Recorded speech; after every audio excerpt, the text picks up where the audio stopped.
a evolução do surf competitivo. Eu me chamo Lucas, esse aqui é o meu lado Luiz, e hoje a gente vai conversar com um cara que foi um dos primeiros surfistas profissionais aqui no estado, que compete desde os anos 80 e que hoje ainda tem grande influência no surf competitivo aqui no Espírito Santo. Então se liga que você está no podcast mais surf do país.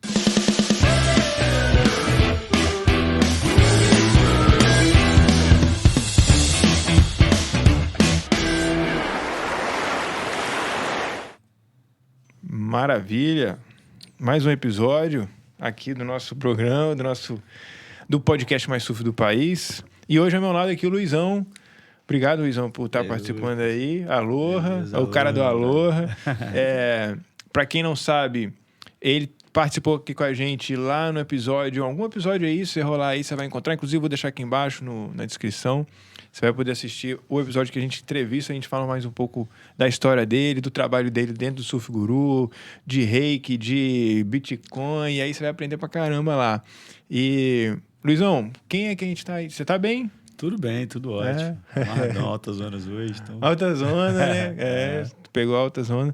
E diz aí, quem é que tá com a gente hoje aí, esse grande nome do surf capixaba? Olha, hoje a gente vai ter o prazer de entrevistar uma lenda do surf capixaba. Uma lenda, verdade, Pô, um amigo do meu pai, um dos pioneiros do surf profissional no Espírito Santo, Nelson Ferreira, junto com o Nilton Miranda e Saulo Fidalgo, foram os primeiros surfistas profissionais aqui do estado. Uhum. E Nelson foi campeão brasileiro em 1986, quarto lugar no ranking da Abrasp em 1987, terceiro lugar no Campeonato Carioca de 1988, tricampeão do Festival JS de Surf aqui no Espírito Santo. Na época era como se fosse um brasileiro. E mais importante, né? Pai da Marina, do Keone, da Luana. Um grande exemplo aí de pessoa, de surfista. Pô, uma grande referência para todos nós. Obrigado. E aí, Nelsinho, como é que você está hoje? Tô bem, boa noite, Lucas. Boa noite, Luiz. É um prazer fazer parte aqui desse bate-papo com vocês, falar um pouco de surf, da cultura do surf, daquilo tudo que a gente faz há tantos anos por amor, né? E é muito gratificante para mim, eu me sinto muito honrado. Muito obrigado pelo convite. Legal. Eu imagino que você já está acostumado, assim, né? A ser jogado, né? Passar a bola para você aí, para você, né? Já falar e tal. Porque você, até inclusive na semana retrasada, estava lá fazendo webcasting, né? Do Super Tubos, que rolou em Regência. A gente vai falar um pouco mais sobre isso. E, cara, a gente sempre começa o podcast perguntando o que é surf para você. O que o surf significa para você? Interessante essa pergunta. O surf entrou na minha vida em 1975. 75. Né? Eu tinha um jovem de 11 anos, o surf estava começando no Brasil, né? Muito preconceito. Eu era novo, né? Uhum. E ali meu pai foi ao Rio de Janeiro e, poxa, trouxe 2 pranchas, uma para mim e para o meu irmão. Que beleza. Mais velho, o Marcos, Meu irmão pediu a prancha, eu falei, eu quero uma também. Aquela história. Não tinha nem ideia do que era surf, né, cara? Mas aí, a partir dos primeiros contatos com surf, Camburi, Jacaraípe, né? Na época tinha uma condição de surf em Camburi, aquilo vai entrando dentro de você. O surf é algo muito difícil falar, porque às vezes as pessoas pensam que é papo de surfista. Mas o surf é algo que é difícil até mesmo de explicar com palavras. Porque aquilo entra na sua vida, cara, que quando você faz um surf, você se sente tão bem. A sensação é tão boa. E às vezes você sai da água, cara, depois de uma sessão de surf, pode ser qual for, e às vezes você fica alguns minutos olhando para o mar, né? Você fica olhando ali aquele convívio com o mar, com o sol, com a areia, água salgada. Então isso é uma coisa que, como eu te falei, cara, é difícil explicar, mas é algo que eu faço com muito amor, cara. É legal, cara. É interessante, né? Muitas pessoas a gente pergunta, as pessoas às vezes falam essa parada, que é difícil explicar o que é o surf, né? Porque realmente eu acho que cada um tem uma percepção e é uma coisa muito única, né? Hoje eu tava vindo pra cá e tinha um restaurante normal, e tava passando, provavelmente era o canal off, tava passando uns caras surfando. E você vê o quão bonito é, né? O quão lindo é aquilo de chamar a atenção e de hoje você vai ver a maioria dos como é que fala? restaurantes, tem um nome para isso, comércios, né? Tem, não a maioria, mas tem bastante Academia. hoje, que antigamente ficava na Globo, aí passava passava o quê? Malhação? Não passa mais Malhação hoje nos locais, passa a maioria o off lá, tá lá passando surf e tal, e você vê como é bonito, e é legal, acho que isso inspira mais a gente a estar mais em contato com isso, né? É uma estética contagiante, né? Você quer estar ali, você quer pertencer àquele universo, né? Então é uma coisa que fazer instiga, parte. Massa. E, cara, como é que você começou a competir? Aí você, lá em 87? Não, 75. Na verdade, nós começamos ali um grupo de surfistas aqui no Espírito Santo. Já havia Renato Larica, já era um surfista. Havia o Tandeco, havia o Bequinho, Maguila. Já havia alguns surfistas antes da gente. E nós fomos aquela outra, talvez a segunda ou terceira geração. Que era eu, Ricardo Barroso, Ricardo Soneghetti Barros, meu irmão Marcos. Havia também o Renato Barroso. Havia um grupo, o Saulo também, que é o Saulo aqui de Vitória. Havia um grupo que se reunia e também havia um grupo em Vila Velha, né? Que também surfava também. Leleco, Borréia, havia Delmar, havia uma galera ali em Vila Velha também. Então a gente tinha esses grupos de Vitória e Vila Velha que surfavam, mas não eram um grupo grandes, eram pequenos. Eram tribos bem pequenas, entendeu? Então, dali fizeram o primeiro evento em Setiba, né? Lá, o primeiro evento, eu lembro desse evento, se eu não me engano, quem ganhou foi Ricardo Soneghetti Barros, Ricardinho que ganhou, né? Eu fiquei em 5º lugar, mas a partir dali eu fui gostando muito do surf, né, cara? Eu me sentia muito bem surfando, me identifiquei com aquilo e tudo que era de surf me atraía demais.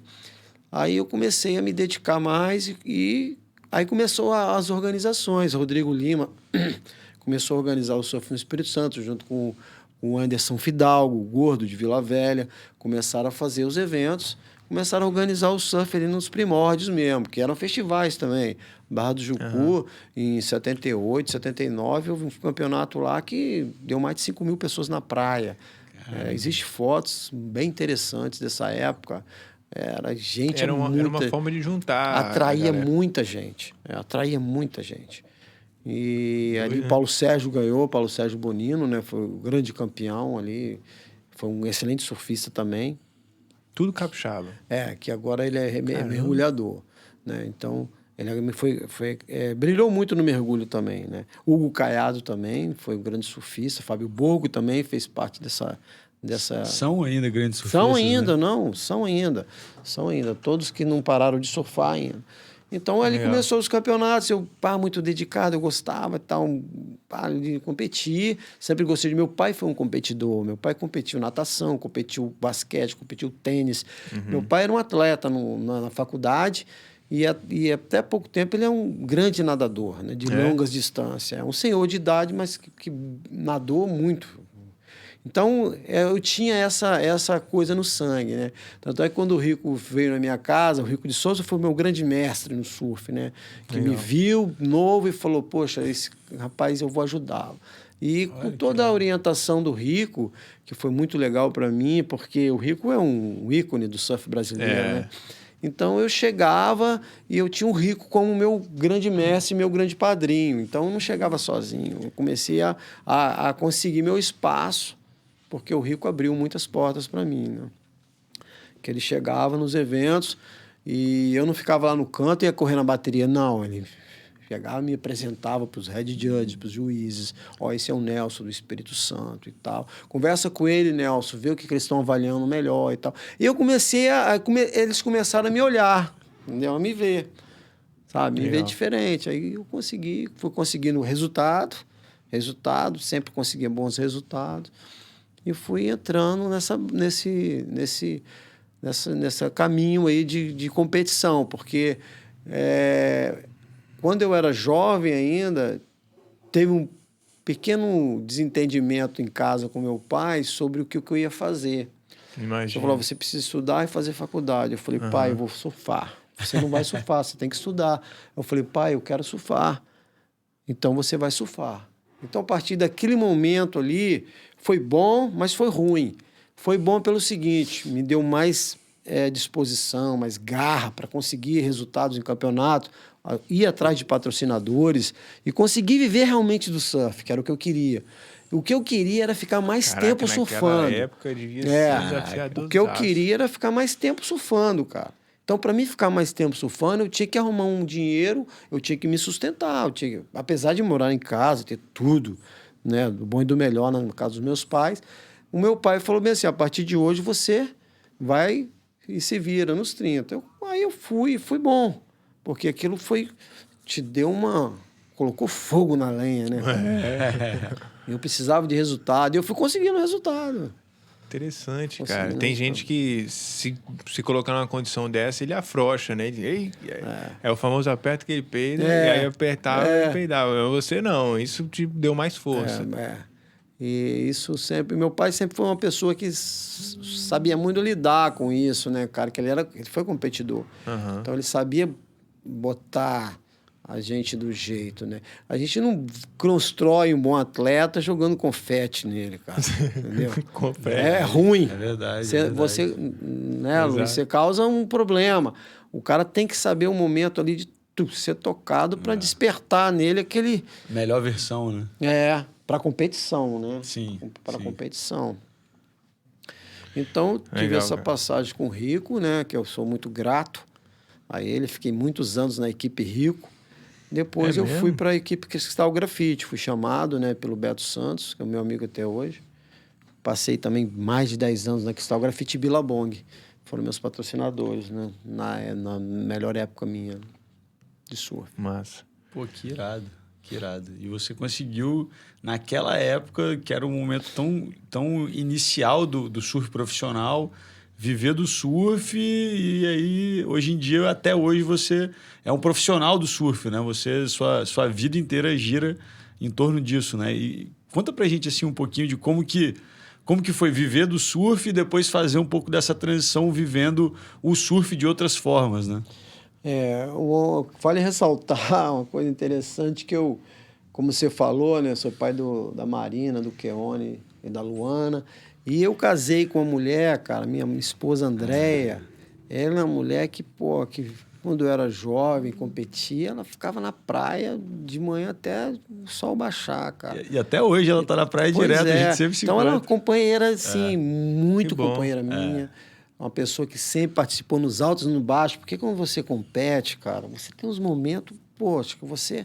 de euforia total, né, cara? Você ganha, você é vitorioso, você levanta o troféu, Imagina. você ganha o prêmio, pá. Mas não é o tempo todo assim. Você tem uns momentos também de derrota, momentos que você tem que saber lidar com isso. A tua segurança fica meio em jogo ali, né? Então, eu tive essa grande amiga.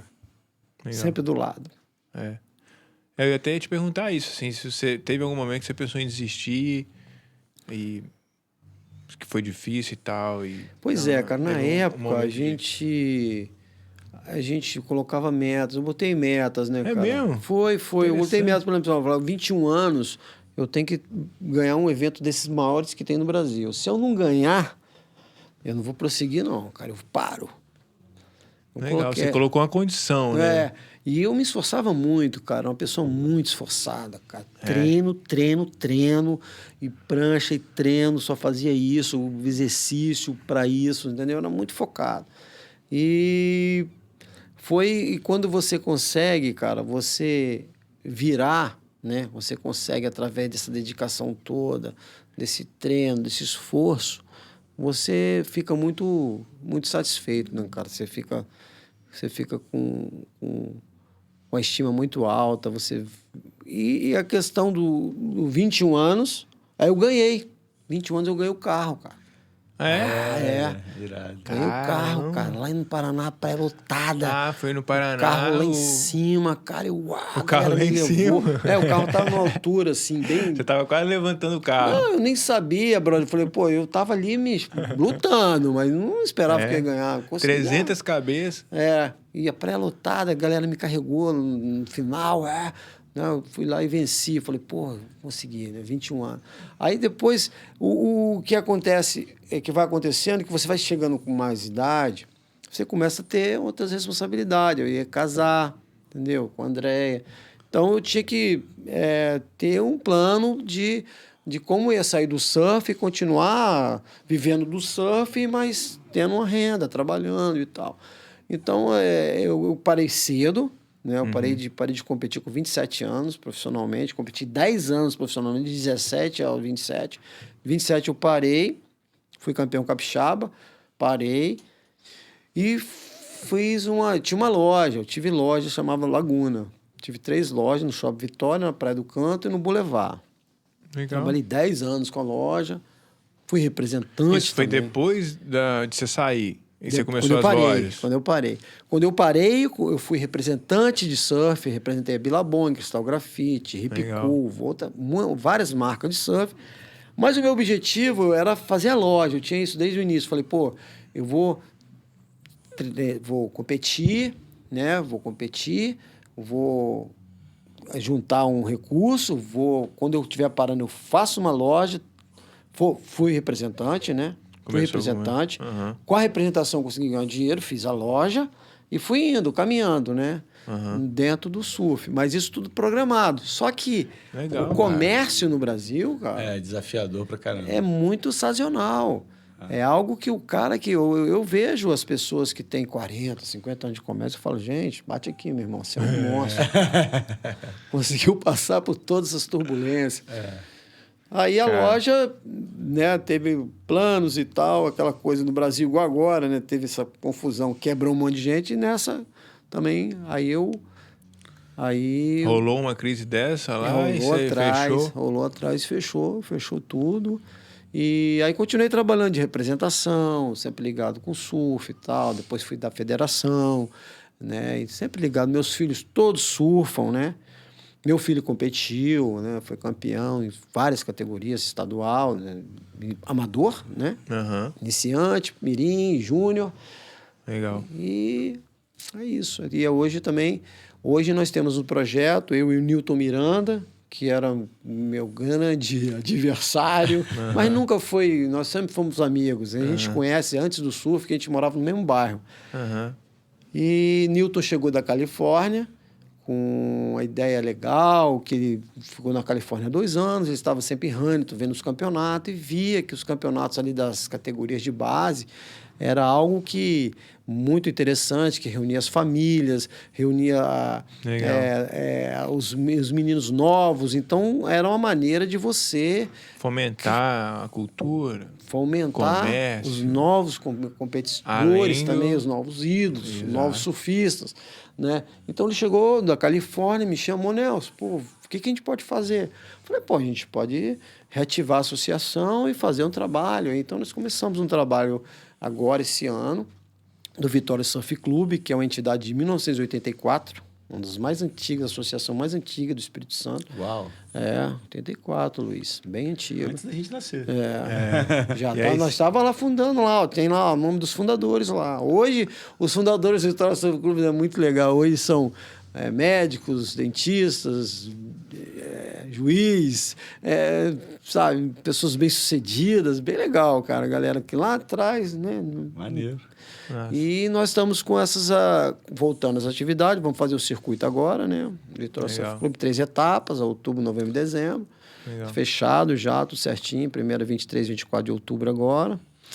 E temos projetos sociais também, desenvolvemos projetos sociais bem interessantes, estamos em contato com grandes empresas e alguns amigos que são políticos, né? Para fomentar isso aí e ajudar e buscar e garimpar novos talentos nessa nova geração aí. Até mesmo nessa periferia, no lugar onde as pessoas não têm condição. Mas você, com um projeto legal, você consegue pegar ali e trazer pessoas dali e conseguir dar um rumo na vida delas. A gente entrevistou o Popó aqui. Você conheceu o Gabriel Popó, né? Gabriel Popó. Lá da Rocinha. Sim, competiu lá em Regência. E aí ele teve... Foi justamente uma... Ele tava. Passou de vida a bateria. Sua bateria. Foi justamente numa ONG que tinha lá no Rio, que ele foi para lá e conheceu... Na verdade, ele já tinha conhecido o surfer. Nessa ONG, ele teve mais contato com mais surfistas, e aí ele começou a realmente ver que aquilo poderia ser algum futuro para ele. E aí ele até se emociona, né, contando que ele fala que tinha 20 amigos que foram para essa ONG junto com ele, ou que surfavam junto com ele naquela época. Desses 20, apenas sobraram 2. Os restantes estão presos ou estão mortos. E que é ele e o Mister, que o Mister criou uma outra ONG lá. É isso. Isso. Eu acho que o Popó foi Rocinha Surf Clube, se eu não me engano. Aí o Popó é mais uma escolinha, eu acho. E é legal isso. Assim, eu acho que isso pode contribuir muito para você conseguir influenciar mesmo, né? A ideia é essa, né? Você tirar o jovem da área de risco, né? E trazer para ele um novo horizonte. Porque se você der oportunidade, cara, eu estava vendo os atletas medalhistas do Brasil. Se você for fazer uma análise... Olimpíadas? Olimpíadas. Os medalhistas da Olimpíada. Se você fazer uma análise deles, cara, a maioria veio de projeto social, família humilde. A maioria, cara. A maioria. Legal. Depois você olha para você ver. O Ítalo, tirando... medalhista no surf, por exemplo, o Ítalo, ele vem, né? Pô, surfava com prancha de tampa de isopor. Mineirinho, campeão mundial também. Mineirinho é tenso também. Então... Aí você consegue ver grandes talentos aí nessa... Legal. Massa. Cara, qual que você acha que foram os grandes desafios assim, lá naquela época, de surfar naquela época? Eu lembro que o Fábio, você comentou do Fábio do Caiado, né? Eles comentaram que lá, naquela época lá, enfim, né? Antes dos anos 20, talvez, 2000,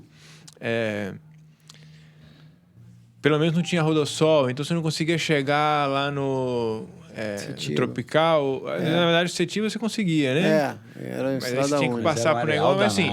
Era lama. Tinha esse desafio de você chegar até a praia, né? O Fábio comentava que tinha um desafio que às vezes você chegava e tinha que surfar sozinho, que não tinha ninguém mais. Mas além disso, tinha outros... Você percebeu outros desafios? Eles comentaram... Surf Guru para dar previsão também. Não tinha surf Guru. Previsão era só na era Camburi. Eu acho assim, o preconceito, né, cara? O preconceito era sinistro, cara. Carro com prancha, a polícia para dar geral, para procurar troço, e perturbava demais a gente. Entendeu? Mas fora isso, cara, era muito legal, cara. Era incrível, porque a gente fazia verdadeiros surfares, que a gente ia em busca das ondas, né? Então, a época de descobrimento, né? A época que Renato descobriu Praia Mole, né? O Renato Larica? Renato Larica. É mesmo? Renato foi o primeiro a surfar na Praia Mole, foi o primeiro a surfar na Baleia, foi o primeiro a surfar em Regência, foi o primeiro a surfar na Barra do Jucu. Então, ele é o cara que descobriu os picos todos aqui. Então, você ia, cara, então era uma aventura. Juntava a galera, 2 carros, 4 cada carro, com as pranchas em cima e... Vamos buscar onda, isso aí pelo litoral buscando onda, era muito legal. Você mencionou Barroso, Renato. Ricardo e Renato. Renato tem surfado ainda, está em Regência direto, e Renato contou como que era ir para o surf com o Renato Larica. Que Renato já tinha um método dele já, que 5 da manhã vai sair, e a galera chegava na casa de Renato Larica, meio que fazia uma fila, assim, para quem entrar, botava a prancha.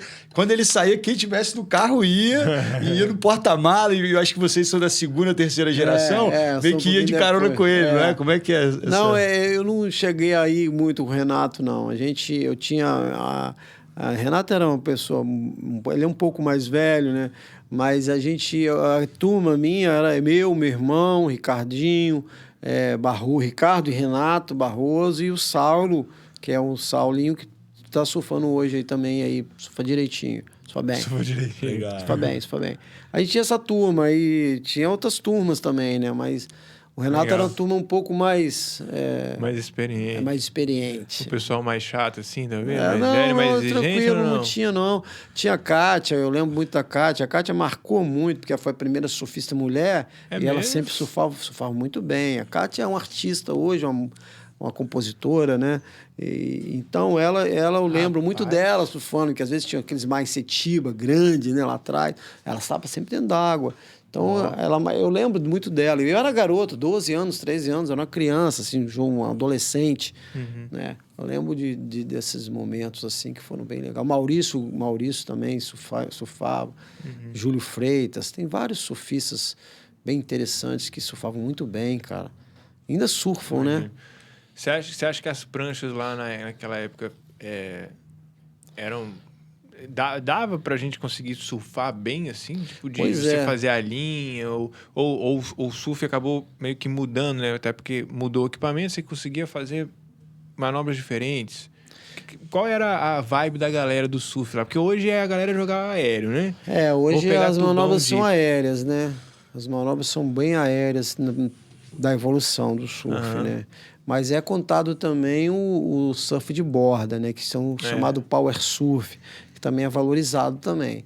Então o surfista hoje ele tem que ter uma mescla entre o power surf, que é o surf de borda, e o surf aéreo. Ele não pode ser um surfista só aéreo, Aham. nem um surfista só de borda. Uhum. Né? Os brasileiros conseguiram muito destaque no circuito mundial porque eles são aerelistas. Eles são bons aerelistas. Então, se você não vê uma pessoa da aéreo full rotation tão fácil, ou um backflip tão fácil como o Medina dá, como o Felipe Toledo dá, o Ítalo. Gringo você não vê. Eles até dão, mas eles dão muito limitado, cara. Para ele acertar numa bateria é muito difícil um gringo dar. Mas brasileiro... Pô. Então, essa é a diferença do brasileiro. Consistência de acerto, né? Você sabe que a gente descobriu o segredo dos brasileiros, né? É o treino. É o treino? É o treino. Não, é porque aqui a maioria é beat break, então fechadeira. Você tem que mandar uma manobra difícil ali pra você conseguir tirar um resultado. E também o equipamento, né? Que não tem tanto equipamento igual tem lá fora. Mas hoje Que em isso dia... força o cara a se condicionar mais, a preparar mais. Ou até o próprio consciência corporal, né? Visto que ele Verdade. não tem tanta... Agora, vai surfar lá na Austrália, né? Pô, aquelas ondas abrindo pra caramba... Né? Os caras são bons em quê? Cutback, né? Virada, é verdade, realmente. Mas desde a minha época, cara, já existiam grandes arealistas. Né? O Newton Miranda era um grande arealista. Um dos melhores do Brasil nos anos 80. Tinha o Tinguinha também, que era um grande arealista lá de São Paulo. Tinha o Dadá Figueiredo. E não o full rotation. O full rotation é novo, mas o aéreo em si, aquele de voar alto... Né? Foi uma manobra lá começada lá nos anos 80. É mesmo? O full rotation foi a evolução agora, o backflip, essas manobras mais modernas, né, que eles estão fazendo. Mas eu temo muito por isso, porque, por exemplo, eu estava vendo Ericeira agora em Portugal, é uma onda pesada. Não sei se vocês viram, né, o campeonato em Portugal. Eu vi alguns trechos. Uma onda pesada, uma onda grande. Ali você não viu ninguém dando full rotation, dando um aéreo alto, porque é onda pesada. É igual no Havaí. O Havaí, o único que dá aéreo full rotation em pipeline é Gabriel Medina e Ítalo. É com aquelas Eu nunca vi grandona, ninguém fazer isso, cara. Né? Então, eu vi que a valorização lá estava o surf de borda. Surf de borda. Entendeu? Então, eu temo, por exemplo, você vê o longboard, você viu o critério de julgamento do longboard do Mundial agora? Você chegou a acompanhar? Não. O Joey Tudor foi campeão mundial. Salve. Grande Joey Tudor, admiro muito. O longboard, ele tirou o progressista do surf. É só old school, é só escola antiga. É só walk in the board, caminhar, hang 10, hang 5... Né, cutback, que é uma manobra tradicional, e tubo. Então eu achei que ficou monótono, eu não achei legal. E eu não sei, de repente eles fazerem isso com o surf também, né, cara? Tirar um pouco dessas manobras aéreas, porque o domínio do brasileiro tá muito grande, cara. E isso tá incomodando, cara. Cara, se os caras começarem a marcar evento só em onda power, não vai ter isso mais, cara. Isso é verdade. Chopo, pipeline. Mas chopo... mas aí é tubo. Mas, por exemplo, se fizer um circuito só de onda assim, talvez os brasileiros percam um pouco. Entendi. Entendeu? Entendi. Mas eu acho que força a evolução do esporte, talvez. Força a evolução do esporte. Porque, tipo assim, hoje o que eu vejo é que, além dessa coisa, né, da tendência do aéreo, tá todo mundo muito atrás de slab, de tubo cada vez mais profundo, enfim. Mas aí não é um surf competição, é um surf É um surf free surf, é um surf que eu acredito que vai evoluir para a competição nessas ondas. Será? Aí ia Vai. ser massa, hein? Vai evoluir. Você vê, poxa. Campeonato de towing. Você pode fazer. Já existe, tem, né? existe. Mas é onda gigante. Nazaré existe. Mas não em slab, de slabzão assim. De não tubão. tem, mas pode ter, cara. Por que não? É só você ter uma janela, ter um dia, marcar com quantos competidores? Você 10 no máximo. E um dia só você faz o evento, você mata o evento. Faz um tipo de evento para isso. O próprio Engenho Super Tubos, assim, não foi de slab nem nada, mas foi meio que Foi legal. Pensado nisso, pensado pro tubo, pensado pra... Foi interessante, foi muita coragem deles. Eu fiz o campeonato de surf no Xangão, entendeu? Lá no outside, com barco. Fiz o campeonato lá top. Quem ganhou foi Michel Gratz. Foi um campeonato muito legal, cara. Foi um campeonato difícil, porque você tem que ter aquela janela, tudo isso, né? Mas deu sorte, deu onda no dia. Mas eu acredito que vai rolar uns campeonatos nos slabs, vai acontecer. Se não acontecer um campeonato, vai acontecer assim, poxa, a melhor onda surfada, igual uma loja de surf, Cabanas, fez agora, pagou R$5.000 pelo melhor tubo. Legal. O cara pode fazer, eu pago R$10.000 pela melhor onda surfada no Avalanche na temporada. Quem não vai querer 10 conto? Sim. Todo mundo vai se arriscar. Rolou o Itacoatiara Big Wave, foi até a premiação semana passada. Legal. Tem várias formas, né, de você criar competições. Pedro Calado né? ganhou, eu vi. Tem várias formas de você criar competições. Legal. É verdade. E tá cada vez evoluindo, né, nesse sentido, né? Massa. E qual que você acha que são as grandes diferenças, assim, da competição lá atrás? Nos anos 80, anos 90? Você falou do aéreo, né? Eu acho que a manobra começa a mudar, mas você vê mais alguma diferença, assim, alguma grande coisa que... Cara, como você falou, Lucas, você falou do equipamento, na evolução dos equipamentos. Hoje a tecnologia evolui muito nas quilhas, né? A quilha, né, tem algo que dá uma diferença enorme no surf, na velocidade da prancha, na projeção da prancha. Então, hoje, com essas modernidades de quilha, a prancha é mais veloz. O estudo dos fundos das pranchas também, que são feitos, né, cara? As pranchas estão com o material também das pranchas, né? Prancha de EPS, prancha leve, prancha sem longarina, prancha de isopor, prancha de injeção. Então, o material fez que o surf evoluísse mais. Como? Mais velocidade, que te impulsiona mais a fazer as manobras mais aéreas, nesse tipo de coisa. Mas eu acho assim, cada momento teve o seu glamour, né? Cada tempo teve o seu tempo, né? Quando eu vi em 1970 os caras surfando no Festival de Saquarema, aquilo para mim até hoje eu admiro quando eu vejo um off que aparece imagem dos caras de 70 mesmo, o Pepe, o Rico, o Bocão, esses caras surfando.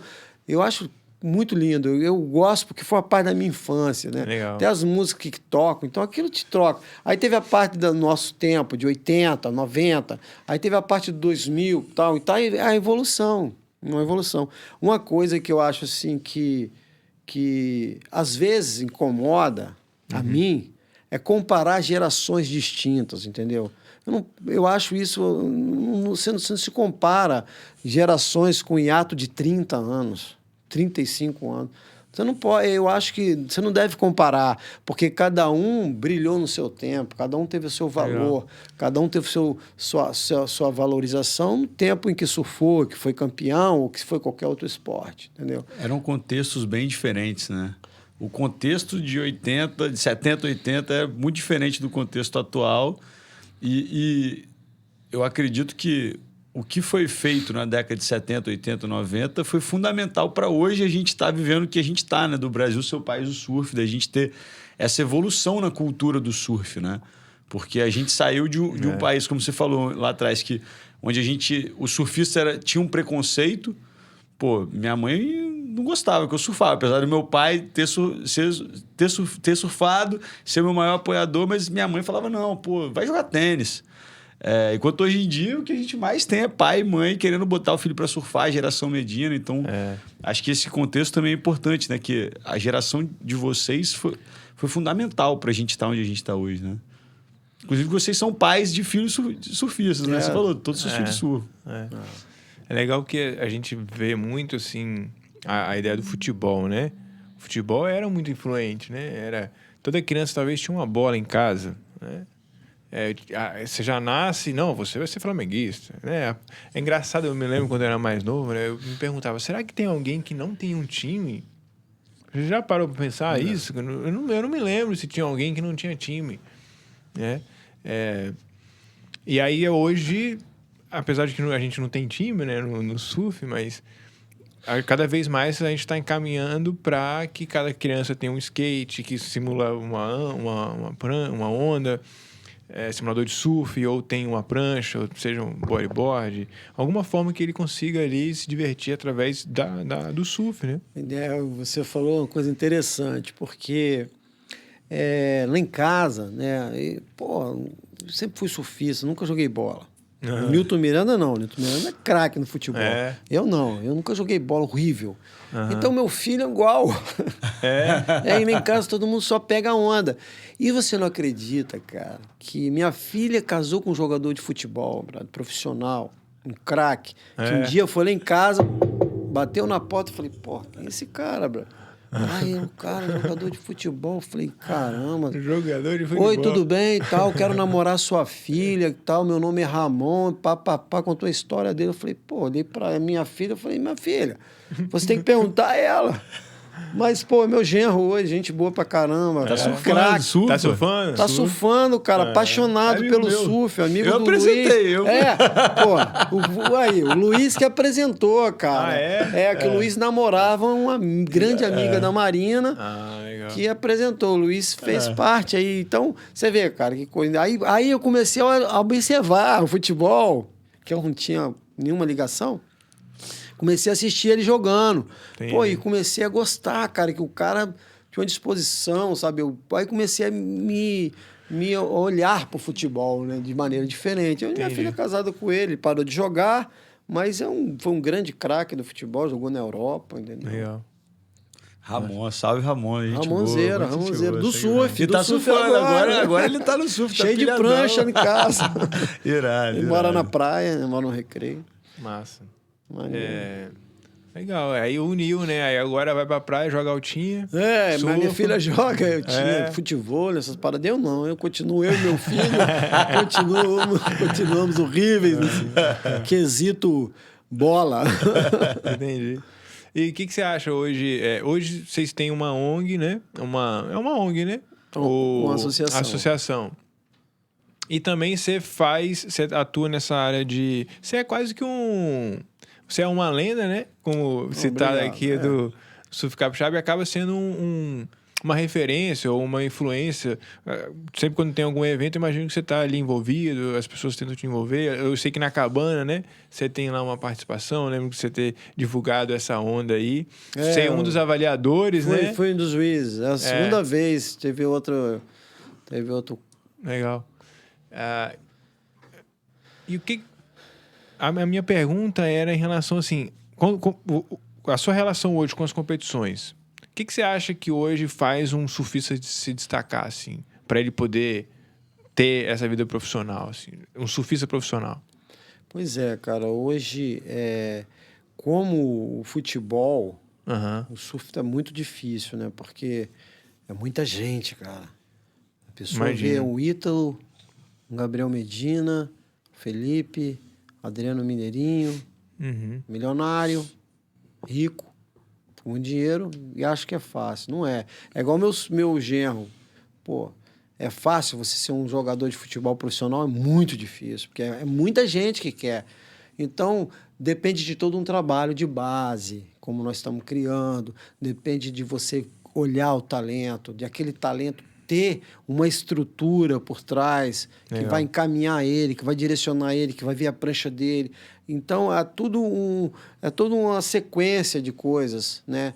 Tanto é que, vários surfistas brasileiros top do WT são filhos de amigos meus, contemporâneos meus, que surfavam comigo. Wagner Pupo, pai do Miguel. Wagner Pupo. Meu contemporâneo. O Fábio Gouveia era? O Fábio Gouveia é uma geraçãozinha depois da minha, mas é meu amigo. Mesma turma. Legal. Fábio Gouveia, tem Miguel Pupo, tem o Ricardinho Toledo, pai do Felipe. Verdade. Né? toda essa galera, tem mais também, se eu lembrar aqui, eu vou falando. Todo filho que era um surfista profissional nos anos 80, que pagou ali a vida ali. Então, e os meninos conseguiram brilhar, né? O meu filho, ele estava surfando, surfava direitinho, competia muito bem. E um dia ele falou para mim, pai, eu vou fazer medicina. Eu falei, pô, filho, beleza, vai fazer medicina. O que você acha? Eu falei, vai embora. Aí ele foi, é um médico hoje, está no exército, é um médico do exército e tal. Legal. E ele teve porque minha mulher é médica. Entendi. Né? Aí ele continua surfando, mas foi para o outro lado, mas continua surfista, surfa sempre, mora na praia, mora em Ipanema, no Rio, está sempre surfando e continua no surf. Agora, depende também, Lucas, do meu ponto de vista, muito da pessoa, igual o meu filho. Pai, vou fazer medicina. O chamado foi esse, né? Ele falou, vou fazer medicina porque para medicina ele sabe que o futuro é certo. Né? No surf é duvidoso, porque é muita gente, né? Investimento alto, tem que viajar muito, os campeonatos, uma despesa muito alta, patrocínio difícil, uma série de dificuldades. É mais fácil você estudar na faculdade, formar e ser um profissional do que você ser um profissional surfista, que é muito mais difícil. Tem que brigar contra Deus e o mundo para você conseguir um espaço e ganhar dinheiro. Que a carreira é curta, você para e daqui a pouco você está velho. E aí você tem que reinventar. E aí você tem que dar um jeito. Você tem que dar um jeito de virar um profissional do surf. É isso aí. E aí nós estávamos conversando com o Luiz, um profissional do surf, fazer uma escola, fazer prancha, trabalhar com a loja, fazer representação. Tudo isso é um leque muito grande. Que é uma ideia nossa na associação de angariar talento, aquele que não conseguir brilhar ali vai aprender a shapear, vai aprender a consertar uma prancha, pintar uma prancha, vai aprender a ser um juiz de surf, vai aprender a ser um salva-mar, vai aprender, sabe? Vai ter uma direção. Vai fazer podcast, vai criar site de surf, vai fazer alguma coisa para ficar mais tempo surfando. O Luiz completou. Entendi. Ele vai, a ideia é incentivar se ele não se tornar um profissional, não é um surfista profissional, ele vai se tornar um profissional do surf. É isso aí. Cara, a ideia é essa, é continuar alimentando o sonho, né? O desejo ali, o prazer de estar surfando. É verdade. O prazer, como o Luiz falou, como eu falei, você poder estar mais tempo surfando. Que isso que traz o bem-estar, não a só alegria, mais tempo surfando, talvez, mas também podendo conhecer aquelas zonas do sonho, né? Eu me lembro que, a primeira vez eu fui para Califórnia, eu morei 1 ano na Califórnia, tinha 18 anos, né? Fui só surfar lá. Aí eu cheguei lá, eu fiquei impressionado, porque eu vi, assim, pessoas de 80 anos, 85, surfando. Aquilo me chamou a atenção, porque aqui no Brasil só era jovem, só jovem surfava. Falei, poxa, aqui na Califórnia. Hoje você lá no Rio, você já vê uma galera bem, com a idade bem avançada, ainda surfando. Não, lá realmente é muito... Porque te dá uma...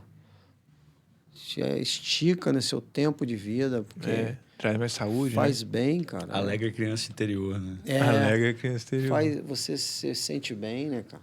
Então é muito legal isso. Cara. Legal. Massa, Nelson. Obrigado, viu, cara, pela sua contribuição aí, pela participação. Temos aí uma lenda do surf capixaba aqui, já participando do nosso podcast. Como é que foi pra você? Foi tranquilo? Tranquilo, muito bom falar de surf, né? Falar do tempo de surf, daquilo que a gente viveu a vida inteira, ainda vive, né? Como o Luiz falou. Tá aqui com o Luiz, filho de um amigo meu, a Manara.